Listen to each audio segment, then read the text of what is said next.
श्री स्वामी समर्थ. सर्वात प्रथम आपल्या सर्वांना या शारदीय नवरात्र उत्सवाच्या खूप साऱ्या शुभेच्छा. माझे नाव जान्हवी जयप्रकाश इंगळे. मी साताऱ्यावरून आहे.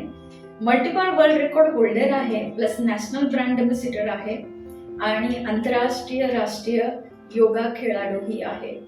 आणि योगा जे आहे ते मी तसं 2006-07 पासून जो आहे तो शिकते करते. म्हणजे शाळेमध्ये असताना सूर्यनमस्कार करणं येते, त्या सगळ्या गोष्टी वेगळ्या. पण एक 2006-07 पासून मी योगा शिकत होते आणि करत होते.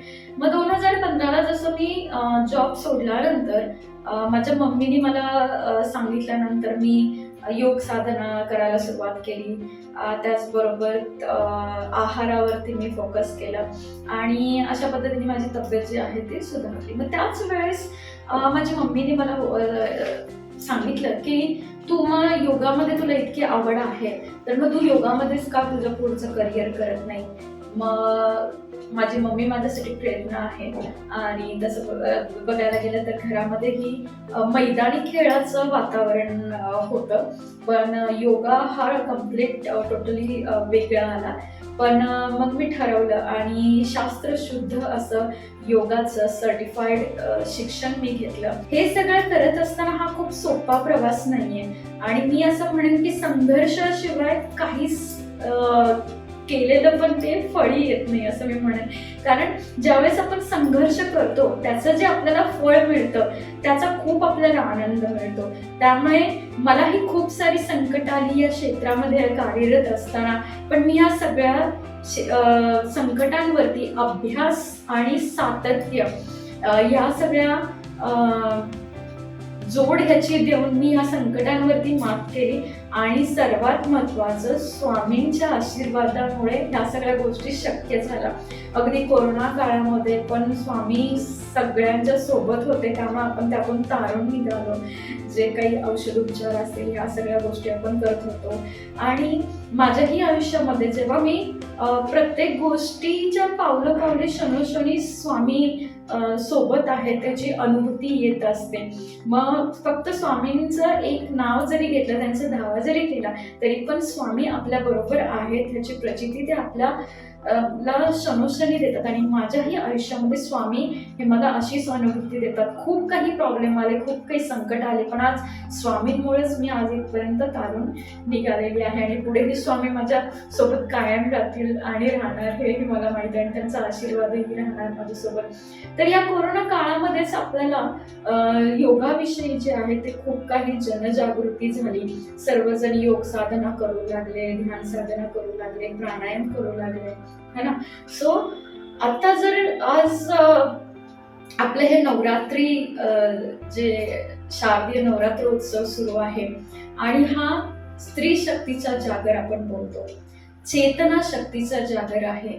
ह्या प्रकृतीमध्ये जर बघायला गेलं तर सत्व, रजस आणि तमस या 3 गुणांनी आपलं जे आहे सांख्य दर्शन भगवद्गीतामध्ये पण आपल्याला सांगितलेलं आहे. तर सत्वगुण वाढवण्यासाठी आपल्याला ध्यान साधना, योग साधना केली पाहिजे.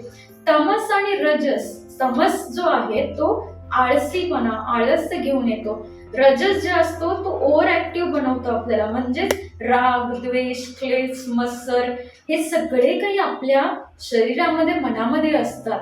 तर महर्षी पतंजली ऋषी बोलतात की योगस्य चित्तवृत्ती निरोधः, म्हणजेच या चित्ताच्या वृत्तीचा निरोध करायचा आहे. आणि ते करण्यासाठी हे आपलं जे नवरात्री आहे तर ह्या सारखं दुसरं एक आपल्याला एक संधी नाहीये. त्यामुळे ह्या नवरात्री उत्सवामध्ये आपण सर्वांनी जे आहे ते योग साधना केली पाहिजे, ध्यान साधना केली पाहिजे, प्राणायाम केला पाहिजे, त्याचबरोबर त्राटक केलं पाहिजे, मंत्र साधना केली पाहिजे. ह्या सगळ्यांमुळेच आपल्यामध्ये जो तमस गुण आहे, रजस गुण आहे तो कमी होणार. आणि मेन म्हणजे आहार जो आहे तो सात्विक आपल्याला पाहिजे. ज्यावेळेस सात्विक आहार आपण घेतो त्यावेळेस आपला सत्वगुण वाढतो. आणि म्हणूनच या नवरात्री उत्सवामध्ये मी आपल्या सर्वांना आवाहन करेन की आपला सत्वगुण वाढवण्यासाठी आपल्या आहारावरती पण आपण फोकस केलं पाहिजे. जसे आपण या दिवसामध्ये उपवास करतो. उपवास का करतो तर शरीराचं शुद्धीकरण करायला. योग काय आहे? शरीर, मन, आत्मा, बुद्धी ह्याचं मिलन आहे. तर मग या नवरात्रीच्या उत्सवामध्ये आपल्या संपूर्ण शरीराची शुद्धीकरण होण्याची प्रोसेस जी आहे या नवरात्रीमध्ये होत असते. तर मी पुन्हा एकदा आपल्या सर्वांना, विशेष करून महिलांना पण हे सांगेन आणि सर्वच पुरुषांना पण मी हे सांगेन की तुम्हीही या नवरात्रीचा चांगला उपयोग करून घ्या, की जेणेकरून तुमचा सत्वगुण वाढून तुम्ही एक आध्यात्मिक मार्गामध्ये येऊन तुमच्या हातून चांगले सत्कर्म घडावेत, तुम्ही आनंदी, हॅपी आणि सर्व गुण संपन्न व्हावं हीच माझी इच्छा आहे. आणि महिला, स्त्री शक्ती ह्या कोणत्याच क्षेत्रामध्ये कमी नाहीये आणि स्त्री शक्तीचा आपण जागर करतो. तर ह्या स्त्री शक्तीचा जागर करत असताना महिलांनी स्वतःला कधीही कमी समजू नये. महिला खूप काही करतात, सगळ्या क्षेत्रामध्ये त्या पुढं आहेत.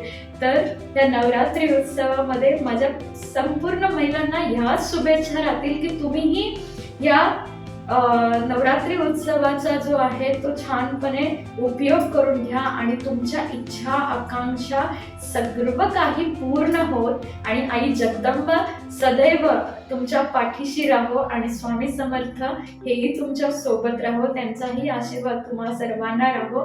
याच माझ्या मी शुभेच्छा देते आणि इथेच थांबते. धन्यवाद.